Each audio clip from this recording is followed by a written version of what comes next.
Tàu qua đây cái nhỏ xíu thôi.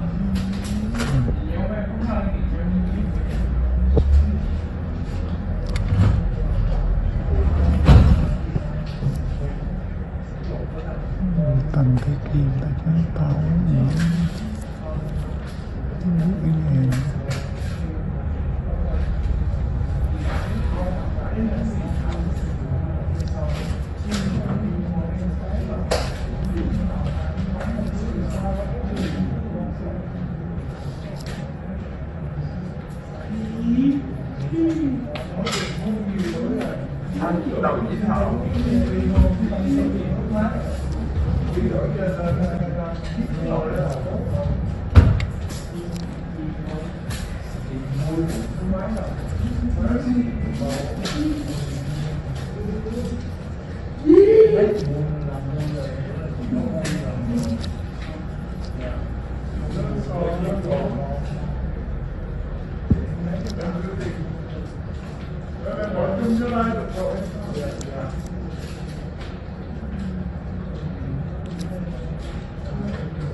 gì vẫn nhỏ kia à. Cái thịt nó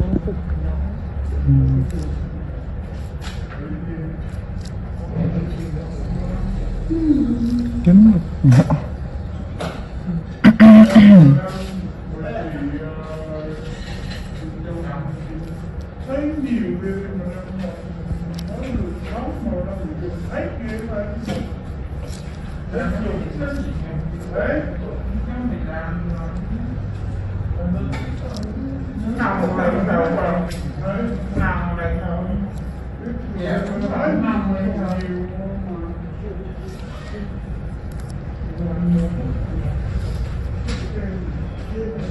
Nhưng mà một tháng dùng hết thì cũng dùng hơi bị nhiều.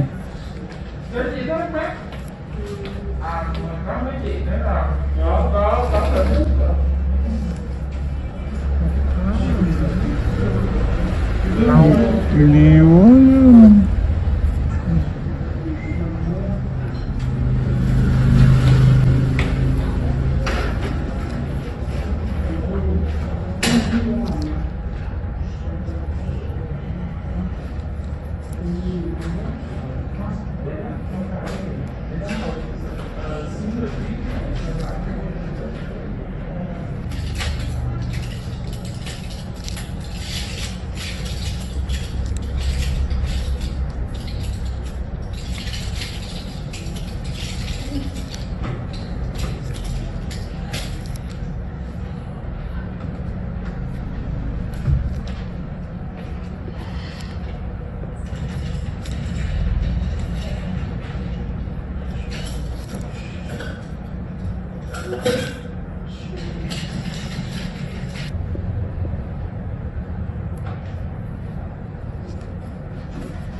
Bật máy xông hơi cho chị bái kế bên đi ơi.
Thấy cái tầm kim như đó đẹp quá.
Đau lưng quá.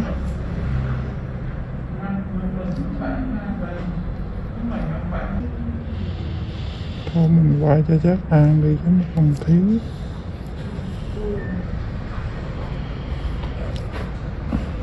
Từ nhắc cho xong đi, đừng có tắt là phải nói đi chứ đủ mình nói đi chứ đừng có tự tắt.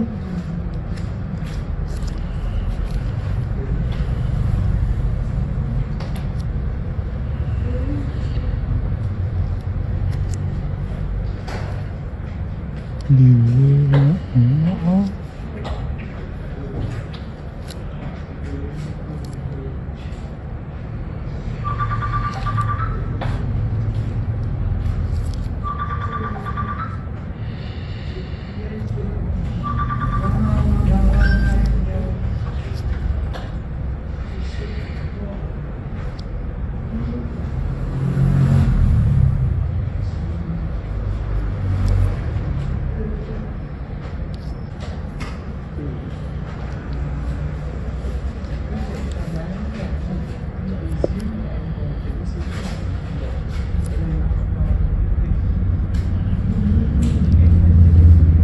EBC Motor Reviews Channel. Honda Valkyrie F6C, 1996 to 2005, review. Basically a stripped-down Honda GL 1500 Gold Wing, with lower gearing and 6 carbs, the Honda F6C Valkyrie is actually reasonably good fun to ride, and some might say it's best made motorcycle in America. The Honda Rune 1800 looks like some kind of Dan Dare spacecraft. Mental. Ride quality and brakes. Here, the Honda F6C Valkyrie surprises many riders. So long as there's plenty of advanced planning, the motorcycle can be made to go around a corner fairly fast, for a cruiser, and still offers a luxurious ride on motorways. The Honda Rune 1800 is more ponderous, but then you'd want to travel slowly so people could stare for longer. The Honda Valkyrie's big problem for many cruiser riders is that it just isn't a V-twin. Instead, a burbling flat 6 Honda GL 1500 Gold Wing motor seems to sanitized for most, too damn quiet. Sure, the Honda F6C Valkyrie's 100 brake horsepower motor is enough to send the thing whizzing along in unfeasible speeds, but it's easily out-accelerated by the Triumph Rocket 3, any old Yamaha VMAX, and a whole boatload of rival power cruiser motorcycles these days. The Rune 1800 isn't really any faster.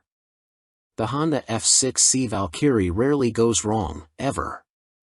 It is a beautifully made motorcycle, with lavish chrome, thick paintwork, and an engine that can cover 100,000 miles with basic oil/filter changes. The main problem with the motorcycle is keeping its hundreds of nooks and crannies clean.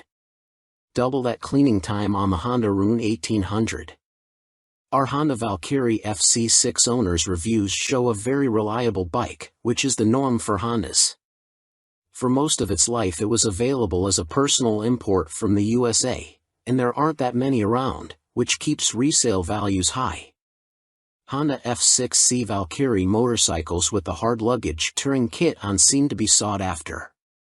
Buy a good used motorcycle and you can 5 years biking for about $2,000 in depreciation. The Honda Rune 1800 costs big bucks and is for lotto millionaires and poseurs only. Huge brakes, beefy forks, and a proper 2-person saddle are some of the useful features on the Honda F6C Valkyrie. It could use the reverse gear of the Gold Wing, and there's no screen as standard on the Honda F6C Valkyrie. Naturally, there's a whole phone book of accessories to be had, from both Honda and US aftermarket motorcycle accessory suppliers. Sci-fi bodywork on the Rune looks stunning. Welcome to BBC Motor Reviews channel. KTM 1090 Adventure, 2017 on review. The chassis copes with the extra power with ease. In fact, it feels like it could handle a further 25 brake horsepower. The conventional 48mm WP forks and WP rear shock work straight out of the box. The forks are non-adjustable, but on our test route that didn't pose any problems. A 170 section rear tire and the 1090's relatively low weight enable it to be hustled with ease. Boring it certainly isn't. Unfortunately, we had less than ideal conditions to test the new 1090, but wet riding did highlight the bike's rider friendliness and near perfect fueling at low speeds. There are 3 riding modes: Sport, Street, and Rain, with an optional off-road setting. Each mode changes the engine characteristics and level of traction control intervention. Although it's called the 1090, the engine is the same 1050 cubic centimeters motor as used in the outgoing 1050 Adventure. In the old model, KTM restricted it to 95 brake horsepower, but they've unleashed an extra 30 brake horsepower for the 1090, pushing peak power to 125 brake horsepower and torque to 80.4 ft-lb. On the road, it deals like KTM have thrown a bottle of vodka into the punch bowl along with a dozen cans of Red Bull. The 1090 is much livelier and more fun to ride, yet still has the ease of use of the original 1050. Confusingly, KTM also offer a 95 brake horsepower version of the 1090, which can then be restricted further to 47 brake horsepower for those on an A2 license. KTM's LC8 engine is a proven motor by now, with few problems to report, and KTM's Adventure family are well built. The 1090 Adventure comes in much cheaper than the more premium competition, without skimping on quality. The standard price of £11,299 is good value, although the bike we tested would have cost £12,800. As the 1090 is the baby of the adventure range, the spec doesn't quite match that of its bigger brothers, but you do get 3 riding modes as standard, sport, street and rain. An off-road setting can be unlocked with the optional off-road pack, £243.78. Traction control and ABS are standard but not lean sensitive, and the TC can't be deactivated on the move. Old-style clocks remain. Welcome to BBC Motor Reviews channel. Cinis Akuma 125, 2022 on review. Priced at £2,599, the Akuma significantly undercuts the popular Honda MSX 125 Grom, which is its obvious target. And though my preference is for traditional-looking bikes with a retro feel, like the WK Scrambler or Cinis' own Outlaw, after riding the updated Akuma, I'm genuinely impressed. Ride quality and handling are altogether spot on, and though not the outright fastest, it's plenty quick enough. Yes, perhaps the seat leans you a bit too far forwards, and at 6 foot tall my knees are a bit high, but this aggressive style and involving feel make the Akuma a confidence-inspiring and solid first ride for any newcomer. If I wasn't a skint student on part-time wages, I'd buy one without a moment's hesitation. Can't say much more than that. For 2022, the Cinis has larger 14 inches wheels, upgraded from the previous 12 inches. Still small, they improve handling and give a stable feel around corners, while still making the Akuma very agile at low speed and in close quarters. The handling is smooth too, thanks to the suspension and low center of gravity, and with the seat pushing you forwards you can really feel every inch the bike. Leaning forwards into corners and tucking in on the straights, the Akuma might be a modern monkey bike but rides like, well, a proper bike. They call it the Mini Monster, and it deserves the nickname, being a down-to-earth yet modern bike that both looks and rides the part. Being angled steeply forward means the seat does affect comfort, and with the abrupt shape of the tank you need to be gentle with the brakes. The Akuma is also very compact, it's physically smaller than my own WK Scrambler 50. However, although perhaps better suited to smaller riders, with its 820mm seat height the Cinis happily supports 6 feet of teenager. Both the front and rear brakes very good, and they're combined, which means the front is linked to the rear. There's no ABS, however. Being air-cooled instead of liquid-cooled doesn't really match the modern style of the Akuma, and with 9.7 brake horsepower it's not as powerful as other more modern bikes. However, this also means welcome simplicity, and you'll get your money's worth of reliability. It's also fast enough. Accelerating sharply and with a more than adequate 67 miles per hour indicated top speed, the Akuma feels swift and has the smoothest, easiest gear change of any 125 cubic centimeters bike I've ridden. Most noticeable of all the Akuma's features is the 3-tiered exhaust. It's not just an eye-catching MV Agusta styling trick but 3 fully functioning pipes that sound ace as well as looking great. With aggressive shapes, new blacked-out finishes, steel trellis frame, which is non-structural, and its raised tank giving the look of an arched back and so resembling a big cat, go on, imagine, riding the Akuma makes me feel like I stand out from the crowd. Which is important for the teenage market. Switchgear, components and overall finish look and feel pretty good for a $2,500 bike. Some fasteners and smaller parts will need coating with anti-corrosion treatment for winter use, but that's true of some bikes costing 5 times as much. And overall the Cinis does a good job of disproving preconceptions about cheap, flimsy Chinese bikes. Honda's trendy MSX 125 Grom costs £3,849. Yes, it's a bit nicer finished than the Cinis and will hold its value better, but it's only got the same power, and the extra £1,300 over the Akuma can be a big ask for a cash-strapped teen. Benelli's TNT 125 is also made in China and costs the same as the Cinis. It's got a couple of horses more and a neat-looking trellis frame, but it's also a tad gaudy and in your face. Picking between them is as much down to their image and personal preference as anything else. Tech fan?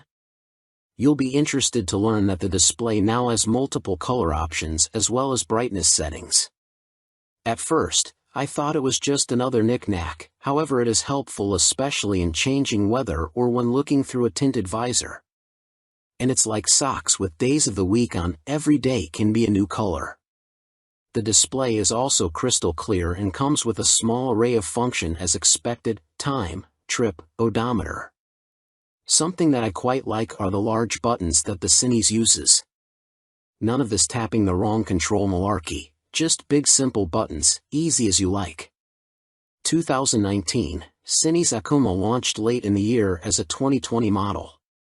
Modern monkey bike with air-cooled 4-stroke single and 12-inch wheels. 2022, upgraded with larger wheels, jazzy new clocks, plus more refined styling and colors. Replacing the stock bike's KYB suspension, the SP features Gen 2 Öhlins semi-active suspension, NIX 30 SV forks and a TTX 36 SV shock, which automatically controls the damping levels while leaving spring preload manually adjustable.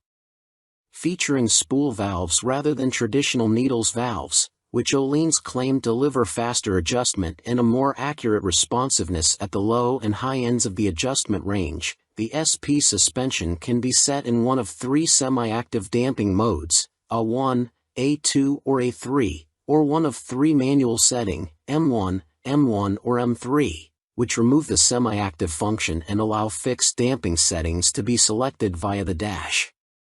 An incredibly impressive system, the semi-active suspension responds to undulations in the road surface instantly, smoothing them out and making the SP feel like it is gliding over the bumps. Harsh ones still give you a kick, but unlike on a conventional system, the semi-active damping instantly recovers and keeps the MT nicely composed, a feature that reduces its tendency to shake its head when exiting bends under hard acceleration. On the UK's roads, A2 is the best option for bumpy B roads where A1 suits fast, smoother road better, and A3 is more for straight-line cruising, as when the pace ups it feels a bit soft at the rear end. And the SP's brakes are better too. Fitting braided steel lines can make a bike's brakes feel horribly dead at the lever as they lack rubber lines comforting initial squish. However, on the SP there is still enough feel to allow you to apply small amounts of pressure accurately via the new Brembo Radial Master cylinder.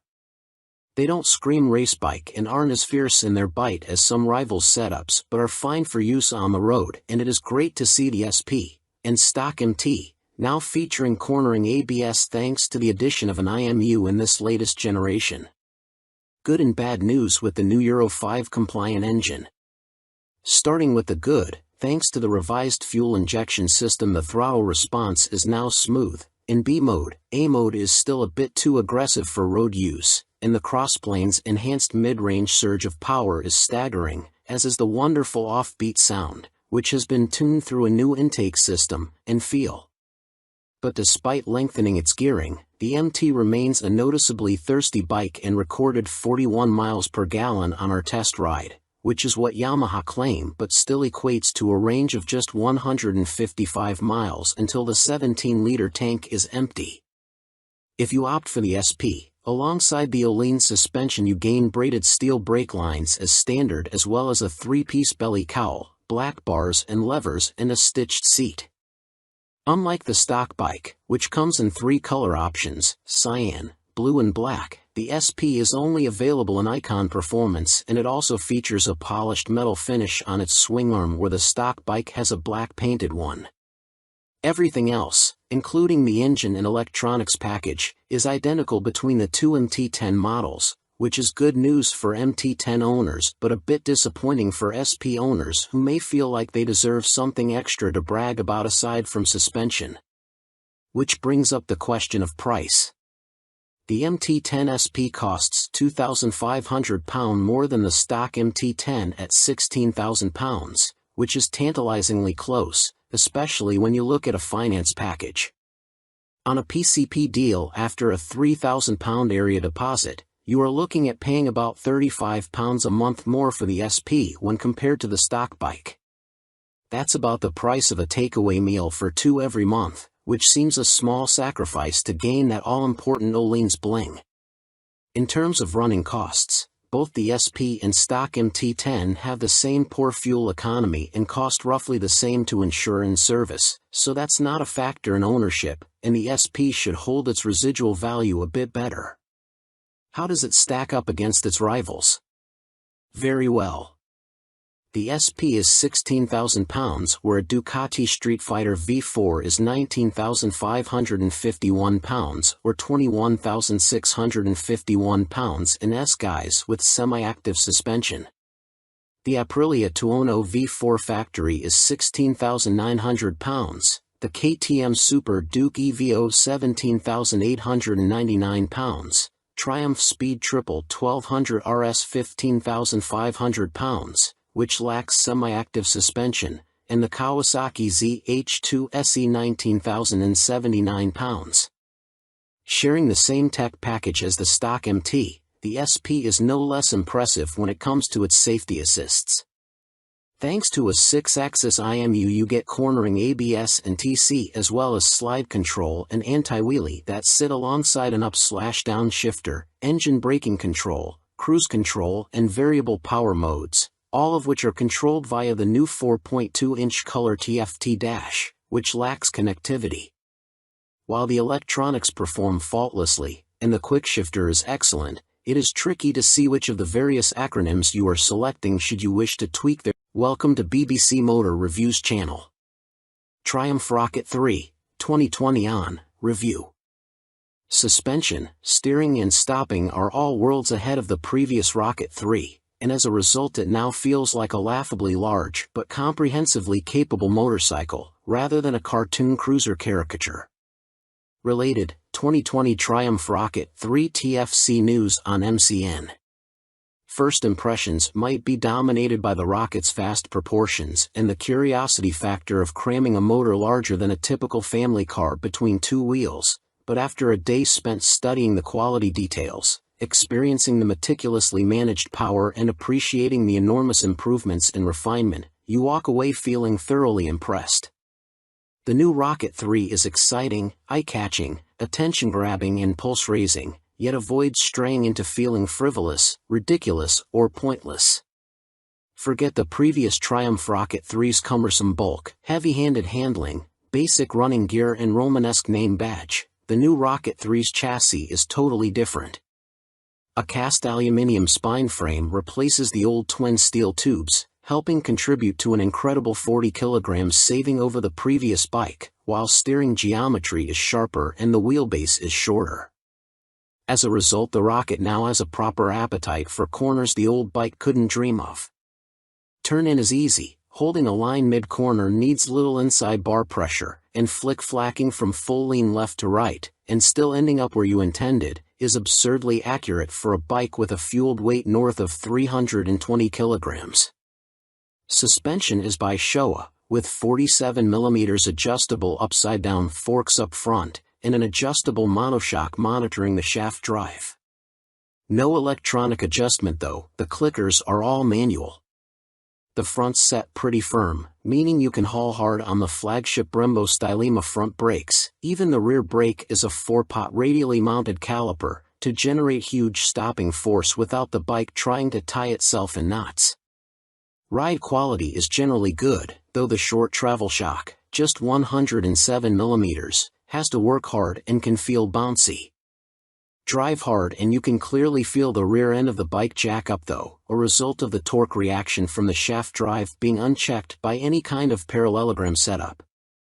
The Rocket 3 comes in two flavors, Roadster R and Touring GT, with the main difference being riding position. The R has a higher seat, mid-set foot pegs and narrower bars, giving a more aggressive Street Fighter stance, while the GT's lower seat, feet-forward controls and wider, higher bars give a relaxed, cruiser feel.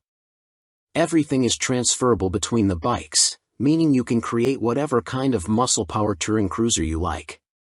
Into the bin goes the Rocket 3's 2,294 cubic centimeters triple, replaced by this all-new, gruntier, smoother, cleaner, stronger and smaller 2,458 cubic centimeters engine. Huge 110.2 mm pistons eclipse the old 101.6 mm items, while stroke is significantly reduced, down from 94.3 to 85.9 mm, allowing Triumph to make a shorter motor. Peak torque is identical to the previous Rocket 3 Roadster, at 163 lb-ft, but the new motor holds onto that grunt for longer as revs climb. Where the previous Rocket's torque curve fell away sharply above 2,500 rpm, the new motor has a much fatter, flatter delivery. As a result, headline power is up to 165 brake horsepower. But as ludicrous as that might sound, the reality is that it's immensely easy to use. All that prodigious power is carefully controlled by the ride-by-wire throttle and predictive, lean-sensitive traction control, while output is restricted in lower gears and top speed is electronically limited to 138 miles per hour. It's a beast, but one of those big, fluffy, gentle, cuddly chaps from a Disney film. The colossal torque spread means you can ride it however you like. Plunk it in one gear and dip into the immense grunt from 2,500 to 5,500 rpm if you're feeling lazy, or chase the 7,000 rpm redline and work the new sweet-shifting 6-speed gearbox for maximum thrills. There's even an optional two-way quickshifter in Triumph's accessory catalog, if you like changing clutchlessly. It's a completely new machine from nose to tail, so only time and miles will deliver a verdict on reliability. Service intervals are set at a car like 10,000 miles, suggesting the motor is in a fairly mild state of tune and Triumph have confidence in it. Looking over the bike in the metal, everything appears high quality, as you'd expect for 20,000 pounds. The exhaust headers are a particular highlight, the welds look neat, while the hydroformed curves are apparently a huge pain to produce. Everything seems tucked away neatly, there are no vulgar cables or hoses dangling about anywhere, and wiring runs inside the handlebars. Details like the Monza-style petrol, coolant and oil filler caps are pleasing, while the clever flip-out pillion pegs are a neat design. Our Triumph Rocket 3 owners' reviews show there have been some issues for some buyers, in particular corrosion, electrical and mechanical problems. Seemingly the rear brake can often stop working, for example, and needs attention from a dealer. Have a good read through before going for a test ride. Clearly it's not a cheap bike, though an ultra-capacity extreme muscle cruiser never was going to be. The Rocket 3R is 19,500 pounds on the road, that includes almost all the gadgets, apart from the two-way quickshifter and the heated grips. The GT version, which includes the heated grips, a fly screen and a pillion backrest, is 20,200 pounds. Both are roughly on a par with Ducati's Diavel 1260S, 20,041 pounds. A Harley-Davidson Fat Bob 114 starts at 15,825 pounds, but doesn't have a fraction of the Triumph's tech, torque, pose or poise. If you want to go properly left field, a Moto Guzzi MGX21 is 19,999 pounds. Running costs probably won't be any kinder on the wallet. Triumph claimed the motor returns 41 miles per gallon, but our test ride suggests it's closer to 35 miles per gallon.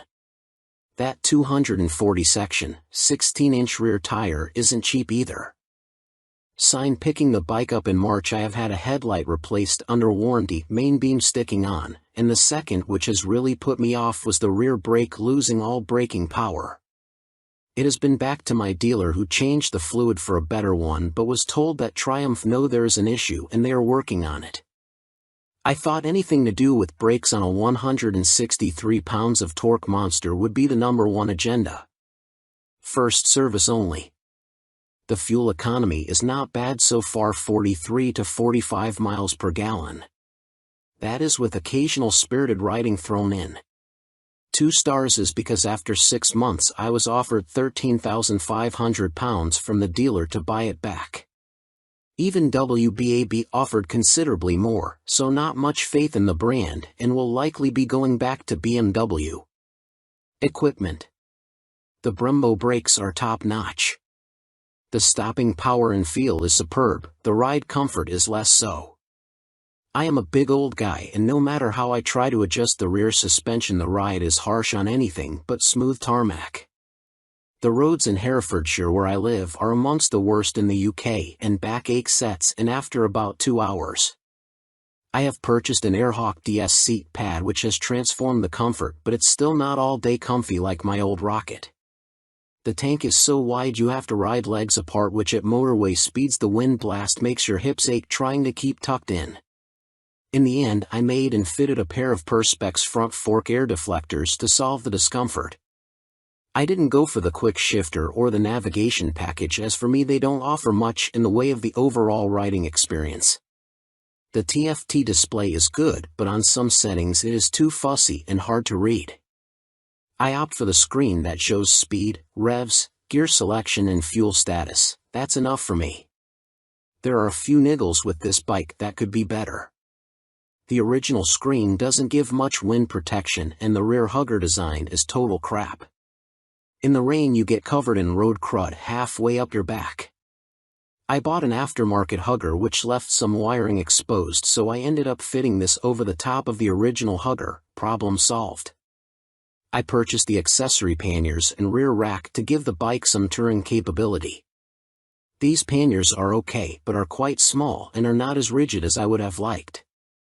The optional rear rack is stated as only good for 3 kilograms which means fitting my fully loaded Kuryakyn Grand Tour bag on the rear may be more than it can withstand. Guess I will soon find out as there is little room on the pillion seat. One of the best design features on this bike are the fold-away pillion foot pegs and the folding pannier mounts. If anyone is thinking about buying this bike for some serious touring then you will need a few aftermarket bits to iron out its touring limitations. Welcome to BBC Motor Reviews channel.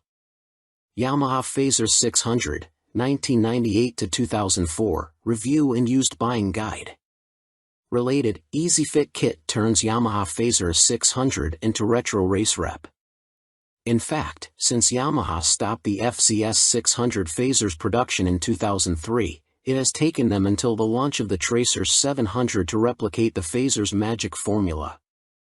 However, in 1999 the Yamaha Fazer 600 was the best-selling bike in its class, and by 2002 the firm had sold over 83,000 units. There is a reason the Yamaha Fazer has such a strong following. As soon as its wheels start to turn you are right at home. It is ease personified and most of this warm feeling comes from the wonderful motor. With the Fazer, Yamaha got the basics right and that's what makes it such a great bike. The tank range is long, the seat comfortable, the fairing effective, the brake sharp and the motor strong in the mid-range and extremely reliable. The suspension may be a bit baggy, but if that's the Yamaha Fazer's only real fault 22 years after it was launched then that's not bad going. Useful Yamaha Fazer 600 specialists include www.foc-u.co.uk and yamahaclub.com. Read on for our full used buying guide. Ride quality and brakes. Launch impressions. When you push the Yamaha Fazer 600 to the limit, which is easy with those blue dot or 1 brakes up front, it dives a little bit and loads up the front end. It waggles a bit, but the handling is generally confidence-inspiring and if you take it steady you could ride to Budapest on a Yamaha FZS 600 Fazer and feel no severe aches or pains. Yamaha Fazer 600, what does it ride like now? With limited suspension adjustment, post-2000 models have variable damping in their forks. The Yamaha Fazer is a bit wobbly in the corners and the Sumitomo calipers shared with the R1 quickly overwhelm the forks when you brake hard. But where on some bikes this is an annoyance, on the Fazer it makes you giggle and adds to the amusement factor. There's just under 100 brake horsepower in the Yamaha FZS 600 Fazer's detuned, Thundercat 600 cubic centimeters, 4-cylinder engine and that's plenty for backroad fun, as well as motorway commuting if needs be. The Yamaha FZS 600 Fazer delivers its power in a wide spread and the 6-speed gearbox is there if you feel like playing tag with sports bikes. Yamaha Phaser 600. What's the drivetrain like now? The inline-4 is beautifully smooth and has that lovely mid-range pull you get with an old long-stroke unit. It's not revvy or buzzy like the FC6's engine, it's just silky smooth and full of drive. The gearbox may be showing its age, the linkage is notoriously sloppy when worn, but it clunks into gear with a reassuringly solid feel, and the bike is more than happy to break the national speed limit when asked. The Yamaha Phaser is a fairly well-made motorcycle, and except for the black painted downpipes rotting away, or the brake calipers seizing up, the Yamaha Phaser doesn't suffer big problems. It can rack up very high miles with regular servicing. Apart from its thirst for fuel, it would make a great dispatcher's motorcycle. Yamaha Phaser 600 reliability. We've got a whopping 52 Yamaha Phaser 600 owners reviews on the site, and the bike scores 4.6 stars out of 5 overall, with the same score for build quality and reliability. This is an incredibly high score, meaning it's safe to say you can depend on the Phaser 600. Minor issues include the Phaser lacking more modern equipment such as more electronics, but this is an old bike now. You can't expect the world.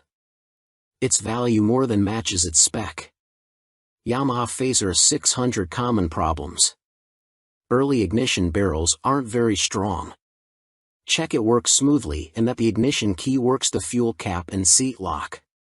The headlight bracket bends if the bike is in an accident and few people replace it, so always check the fairing looks square on the bike. The steel swing arm can trap water and rot around the chain adjusters, so inspect this area well for any obvious rust damage. The Phaser has a 110/70 front tire, and as a result tire choice is limited. You can fit a 120/70, but this can interfere with the mudguard. Yamaha Phaser 600, a mechanic's take. By Chris Spinks, Chief Instructor, Metropolis Training School. The key factor when buying a used FCS 600 Phaser is seeing if it goes into second gear. First gear on the Phaser is quite short, and the jump to second puts a lot of strain on the gearbox. This can cause the second gear selector fork to bend, and that leads to a really stiff change and eventually a broken gearbox. On a cheap bike such as a used Phaser, that can write the bike off as replacing it is not economically viable, as a complete gasket kit costs £500. That said, when I destroyed my Phaser's gearbox on a track day, I bought a new motor for £400, and swapping them over was fairly simple. The sprocket retaining nut is a classic Phaser fault and well documented. The nut comes loose, the sprocket slides off the shaft and then sits on the threaded part of the output shaft. People think the clutch is gone and rev the motor, which causes the sprocket to strip all the threads off the shaft. You can slide the sprocket back on and spot weld it in place, but you need to be careful not to overheat the seals.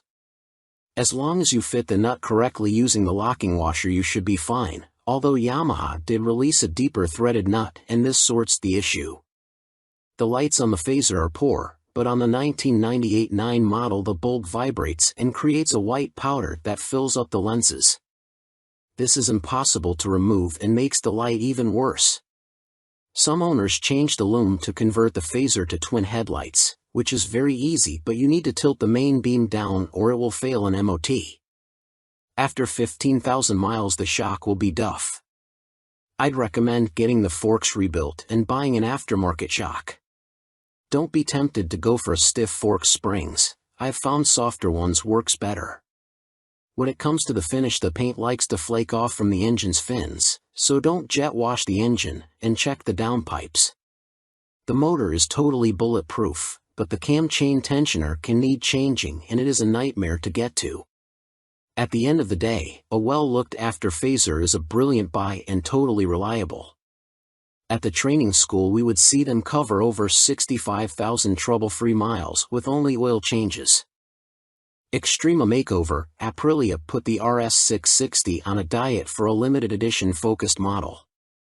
Alongside the surprise launch of their 2023 BX450, Bimota have shed more light on supercharged Tessie Tourer currently in development. Now officially called the Terra, we first caught glimpse of the bike as a basic design sketch at the 2021 EICMA show, with a spokesperson for the Rimini firm later confirming to MCN that it would be powered by the 4-cylinder motor found in Kawasaki's Ninja H2SX range. Never before have Bimota been present in this market segment, Bimota COO, Pierluigi Marconi, said in a statement. No one has this much fun and function in one package. The Terra is an attention grabber that will act like a halo for Bimota by attracting further consumer attention to our impressive vehicle lineup, he continued. Although details remain scarce, Bimota have gone into some depth on the new steering system, which sits diagonally between a front subframe and the front wheel. There are no front forks like a conventional motorcycle, which should aid front-end stability and the ability to trail brake into a corner. This is because braking forces are kept away from the front suspension, leaving it free to deal with bumps in the road. These systems can reduce front-end feel though. Until now, Tessies were only made for the sports segment, Marconi told MCN at EICMA 2021, we'd like to put the Tessie name to adventurers, tourers, and bikes like that. Our philosophy is to have 2 lines of bikes, he added. One is the Tessie line and one is for more traditional models. We like to follow the 2 concepts, because although a Tessie chassis has a lot of advantages, for some riders it is still too much of a novelty. Alongside the funny front end, Bimota have also confirmed that the Terra will receive semi-active suspension developed in partnership with Marzocchi. The ride height can also be adjusted either manually or electronically by 30 mm. Also expect to find 5-spoke forged alloy wheels too, which should help to keep unsprung mass down. It went from first sketch to full-size model in few months using computer-aided design, Marconi continued. You ride some bikes because you have to, but you ride these Bimota because you want to. Terra will appeal to enthusiasts of all ages because the design draws you in, and the performance keeps you there. Superior performance. Brough Step Up Aston Martin partnership with more powerful AMB 001 Pro. Luxury boutique brand Brough Superior have once again teamed up with supercar experts Aston Martin to create yet another outrageous, limited-run track day machine. The AMB 001 Pro made its debut at the EICMA trade show in Milan and follows in the footsteps of the first-generation €98,000 AMB 001. Which entered the public consciousness back in autumn 2019 and has since sold out. The standard track-only 001 features a turbocharged 997 cubic centimeters liquid-cooled V-twin engine that sits as a stressed member in the chassis. The 175 kilograms, dry, Pro uses a CNC machined version of this unit as a stressed member with a claimed 25% increase in power to 221.9 brake horsepower. There's also carbon fiber bodywork said to be inspired by Aston Martin's 1,000 brake horsepower Cosworth-built 6.5-liter V12 Valkyrie AMR Pro hypercar. The success of its predecessor, coupled with the incredible Aston Martin Valkyrie AMR Pro, inspired us to get together again to create a new superbike, one that we know will excite our customers, Brough Superior CEO Thierry Henriette said. We are particularly proud of the new engine type, with a crankcase fully machined from solid billet aluminium, which is a unique feature for a production motorcycle. With the marked increase in power, this takes AMB 001 Pro into the hyperbike sector. Machined from AL 5000 solid billet aluminium alloy, the uprated motor also gets a new cylinder design, with wet cylinder liners for greater cooling, which should help with the longevity over prolonged hard use. Limited to 88 units in total, the Pro will not be homologated for the road and will be built by hand at the Brough factory in Toulouse, France. Orders are now being taken, with the first deliveries expected in the final quarter of 2023. The bike shown at EICMA was a prototype. It's a beautifully simple formula. Form plus technology equals performance, Marek Reichman, Executive Vice President and Chief Creative Officer of Aston Martin, said. We've achieved this fluidity again with Brough Superior for those who desire a track superbike like none other. The rider is part of this moving sculpture and will literally feel as though they are part of the track when laying atop the AMB 001 Pro. But it's not all about engine performance. A quick glance at the side profile of the Pro reveals more extreme bodywork, with a more pronounced tail, winglets, and a rear carbon disc wheel design. There's still next to no front wind protection though, which could be unpleasant at speed and take away from the riding experience. Gone is the underslung exhaust exit from the standard 0012, with a single pipe on the right side of the bike protruding above the fat 200 section rear tire and shark-like aero wing. In a nod to Aston Martin's racing success, the 001 Pro features a striking jade green livery, with a blacked-out motor and suspension. This suspension system comes in the form of a front double wishbone setup adjustable for preload and rebound, plus a rebound and preload adjustable monoshock. Naked Ambition, CF Moto unveil NKC22 concept. CF Moto weren't short of new bikes to show us at the EICMA trade show in Milan, including this naked roadster concept called the NKC22.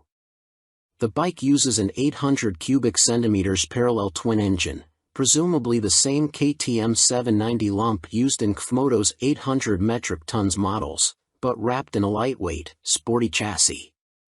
This concept version is covered in forged carbon bodywork with an engine fairing that doubles up as an aerodynamic wing. Front forks are heavy-duty upside-down units and look to be fully adjustable, while at the back a stylish single-sided swing arm holds a rear wheel blanked off with carbon inserts.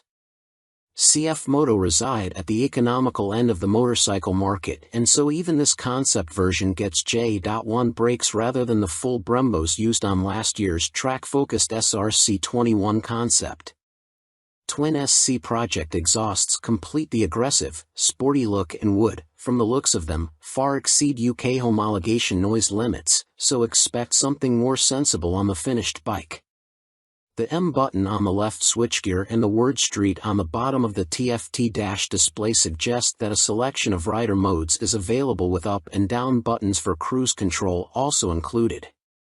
And the telltale phone symbol elsewhere on the screen means there's smartphone connectivity, too. CF Moto reside at the economical end of the motorcycle market, and so even this concept version gets J.1 brakes rather than the full Brembos used on last year's track-focused SRC21 concept. Twin SC Project exhausts complete the aggressive, sporty look and would, from the looks of them, far exceed UK homologation noise limits, so expect something more sensible on the finished bike.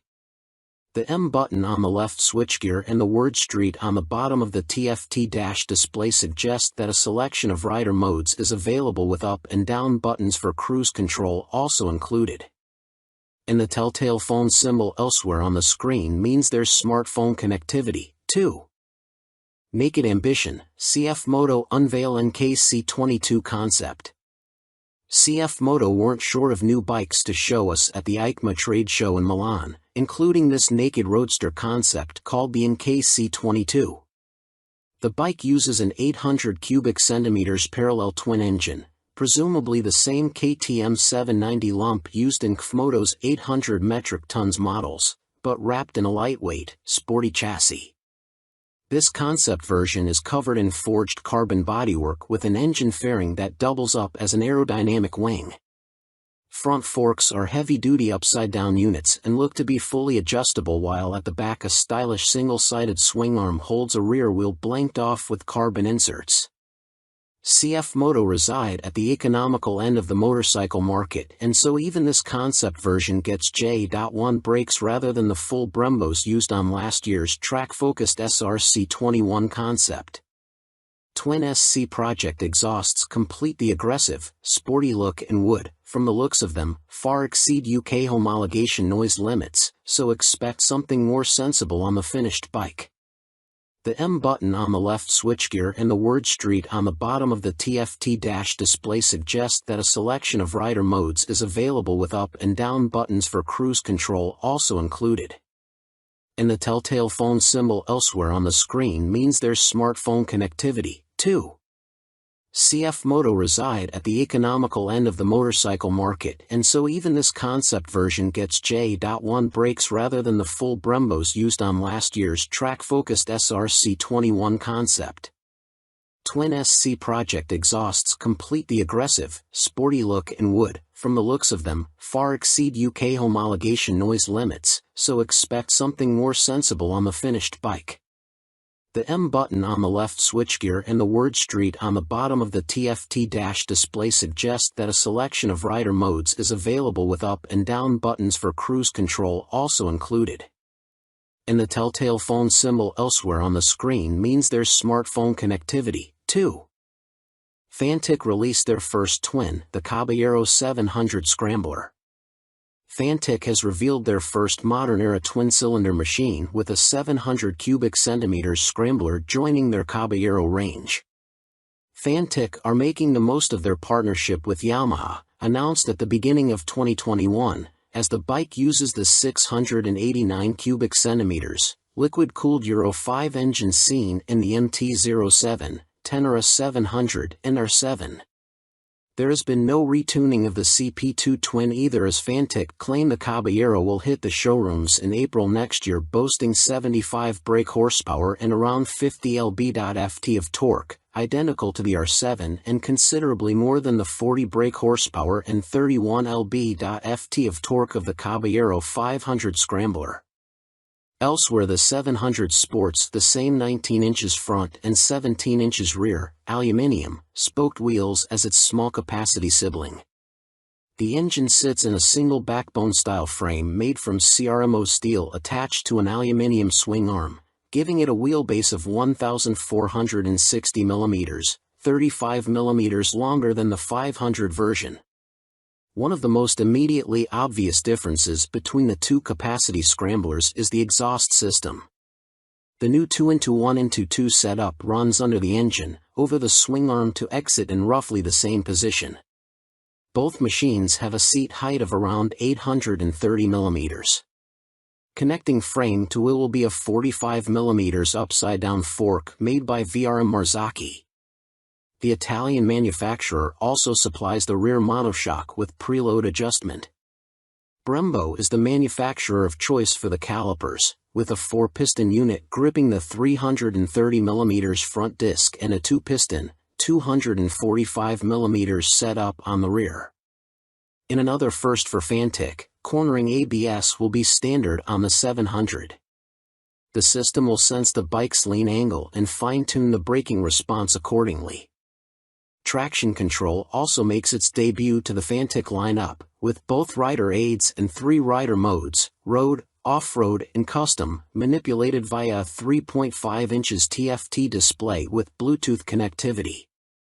A 14-liter fuel tank may be a little on the small side, although the claimed 180 kg curb weight should prove competitive when it comes to commuting or a bit of backlane scratching.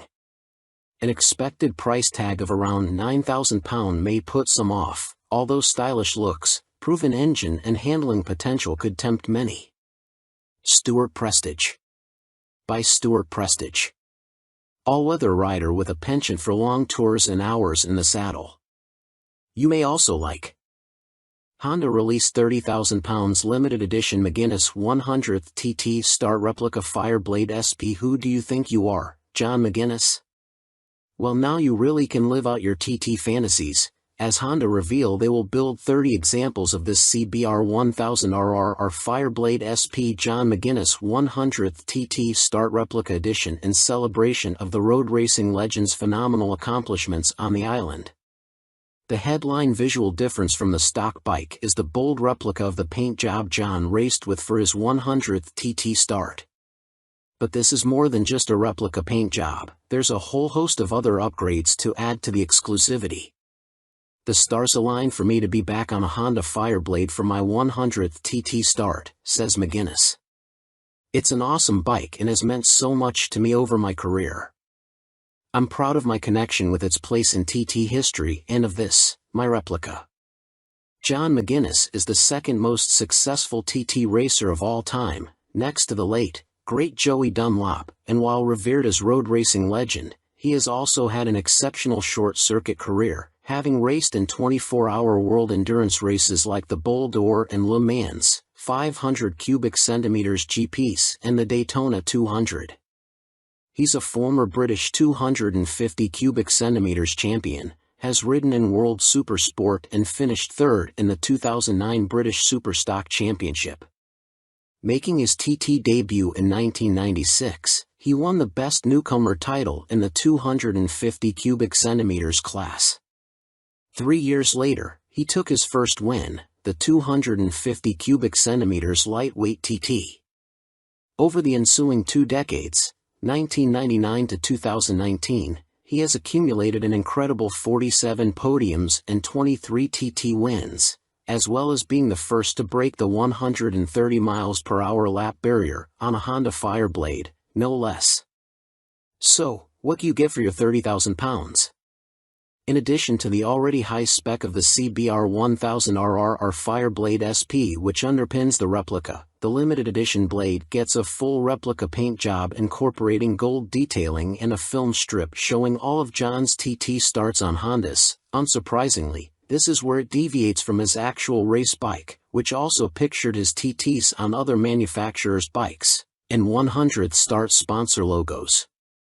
There are gold wheel stripes, an individually numbered plaque on the headstock, genuine Honda carbon fiber front mudguard and carbon rear hugger, or rear seat cowl and tall screen, and Metzeler Racetech RR tires. On startup there's a Ring of Fire screen animation as the display loads, and 30th anniversary logos on the smart key and laser engraved on the Akrapovic muffler, marking the machine's special place in Honda history. And to cap it all, there's John's signature on the airbox cover. Honda are even offering the opportunity for a personal handover from John McGuinness MBE himself, at Honda Racing UK in Louth. If that's not enough, you'll also get a custom Fireblade garage mat, genuine Honda accessories indoor bike cover, 3D laser engraved crystal featuring a design of the John McGuinness 100th start replica. All inquiries and orders for the John McGuinness CBR 1000RR Fireblade SP 100th start replica are to be via the Honda dealer network, and if you want to see one in the flesh, it will be on display on the Honda stand throughout Motorcycle Live at the NEC from November 19th to 27th. Fantic released their first twin, the Caballero 700 Scrambler. Fantic has revealed their first modern-era twin-cylinder machine with a 700 cubic centimeters scrambler joining their Caballero range. Fantic are making the most of their partnership with Yamaha, announced at the beginning of 2021, as the bike uses the 689 cubic centimeters, liquid-cooled Euro 5 engine seen in the MT-07, Tenere 700 and R7. There has been no retuning of the CP2 twin either, as Fantic claim the Caballero will hit the showrooms in April next year, boasting 75 brake horsepower and around 50 lb.ft of torque, identical to the R7 and considerably more than the 40 brake horsepower and 31 lb.ft of torque of the Caballero 500 Scrambler. Elsewhere the 700 sports the same 19 inches front and 17 inches rear, aluminium, spoked wheels as its small capacity sibling. The engine sits in a single backbone-style frame made from CRMO steel attached to an aluminium swing arm, giving it a wheelbase of 1,460 mm, 35 mm longer than the 500 version. One of the most immediately obvious differences between the two capacity scramblers is the exhaust system. The new 2-into-1-into-2 setup runs under the engine, over the swing arm to exit in roughly the same position. Both machines have a seat height of around 830 mm. Connecting frame to wheel will be a 45 mm upside-down fork made by VRM Marzocchi. The Italian manufacturer also supplies the rear monoshock with preload adjustment. Brembo is the manufacturer of choice for the calipers, with a 4-piston unit gripping the 330 mm front disc and a 2-piston, 245 mm setup on the rear. In another first for Fantic, cornering ABS will be standard on the 700. The system will sense the bike's lean angle and fine-tune the braking response accordingly. Traction control also makes its debut to the Fantic lineup, with both rider aids and 3 rider modes, road, off-road and custom, manipulated via a 3.5 inches TFT display with Bluetooth connectivity. A 14-liter fuel tank may be a little on the small side, although the claimed 180 kilograms curb weight should prove competitive when it comes to commuting or a bit of backlane scratching. An expected price tag of around £9,000 may put some off, although stylish looks, proven engine and handling potential could tempt many. Stewart Prestige. By Stewart Prestige. All-weather rider with a penchant for long tours and hours in the saddle. You may also like 70s Superbike Stunner, MV Agusta Super Veloce 1000 Serie Oro. MV Agusta may not have been directly participating in the EICMA show in Milan last week, but it didn't stop them stealing the headlines with this stunning Super Veloce Serie Oro. The carbon-clad superbike uses the Brute Ale 1000RR as a base, meaning the same 998 cubic centimeters inline-4 producing a claimed 209.1 brake horsepower with a race kit installed. Inside this motor, you'll find a countershaft that rotates at twice the speed of the primary drive shaft with the aim of reducing vibrations and promoting faster cornering. You also get the same frame and single-sided swing arm, but now clad in carbon fiber bodywork inspired by MV's 1972 500 GP Racer. Sitting alongside the smaller, 3-cylinder Super Veloce 800, the Serie Oro is planned to hit dealers in the middle of next year at a price of approximately £50,000. In total, 40 elements of the bike are finished in carbon fiber, including a set of winglets that MV claim produce 39.2 kilograms of downforce at 199 miles per hour.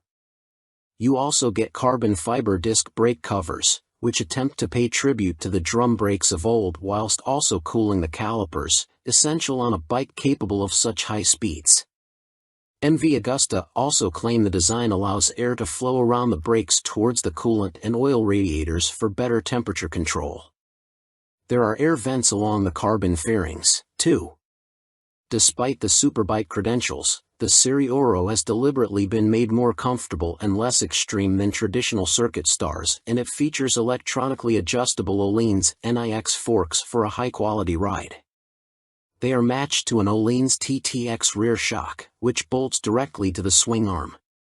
As you'd expect for a bike of this caliber, stopping power comes from premium Brembo Stylema monoblock calipers, which bite onto chunky front 320mm discs. You also get 5-spoke forged aluminium rims, and 4 under-seat exhausts, just unlike the company's landmark F4. In addition, there's a suite of lean-sensitive electronics, plus a 5.5 inches TFT color dash to control them, with the added option of mobile connectivity. Dan Sutherland. By Dan Sutherland. News editor, sports bike nut, and racing fan. You may also like Vmoto range grows, Super Soco owners launch 3 new urban models at EICMA 2022. Electric scooter manufacturer Vmoto, parent company of Super Soco, have had a busy year, releasing 3 new models at EICMA, including the 125 cubic centimeters comparable e-bike, the Vmoto Soco Stash. The release of the production model comes just a year after the unveiling of the prototype, with the bike so named due to its multifunctional storage compartment, housed in the fuel tank, large enough for a full-face helmet or other accessories. At its heart is an electric motor producing an average 8 kilowatts with a peak of 15 kilowatts. This propels the Vmoto Stash to a top speed of 75 miles per hour when the boost is deployed. 68 miles per hour is on tap without the boost. A 72V removable battery provides the juice and can be charged using a fast charger in a conventional 3-pin plug in 3.5 hours. Charging without the fast charger will take between 5 and 6 hours.